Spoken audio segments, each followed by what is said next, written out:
বিসমিল্লাহির রহমানির রহিম। যদিও নতুন মনে হচ্ছে, বাট আমাদের এই রাজনৈতিক দলের বীজ বপিত হয়েছিল 2013-14 সালে এবং এই নতুন বাংলাদেশ নামটিও নির্ধারণ করা 2014 সালে। যাই হোক, ঘোষণা যদি বলেন সেটা হলো 23 এপ্রিল 2025 তারিখে আমরা নির্বাচন কমিশনের প্রথম পত্রালাপ শুরু করি এবং স্বল্প সময়ের মধ্যে আপনার 22 জুন 2025 তারিখে আমরা অত্যন্ত চমৎকারভাবে নির্বাচন কমিশনের নিয়ম কানুন প্রজ্ঞাপন মেনে সব দলিল দস্তাবেজ জমা করেছি। এখন আমরা নিবন্ধন প্রক্রিয়া আছি এবং আশা করছি হয়তো পাব, যদি মহান আল্লাহ সহায় হয়। এইটা হলো নতুন বাংলাদেশ পার্টির প্রেক্ষাপট। আর অনেক দল আসবে, গণতান্ত্রিক দেশের ভিতরে যারা টিকে থাকতে পারবেন, যারা কাজ চালিয়ে যেতে পারবেন, ওনারাই তো থাকবেন।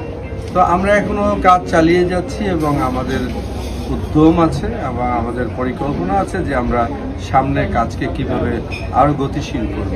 তো মনে হয় আমরা হয়তো টিকে যেতে পারি যদি মানুষ আমাদেরকে সমর্থন করে। আর যেটা বলছেন যে জনগণের জন্য কি আমরা করতে চাই, আসলে এক কথায় আমি বলতে চাই যে জনগণের জন্য নতুন বাংলাদেশ পার্টি একটি সেবামূলক রাজনৈতিক দল হিসেবে থাকতে চায়।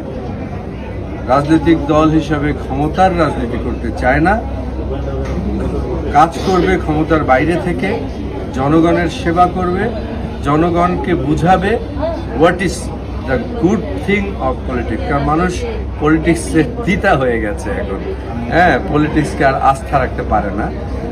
আবার দেখা যাচ্ছে যে আমরা দেখাবো যে একটা সত্যিকারের রাজনৈতিক দল কেমন হওয়া উচিত।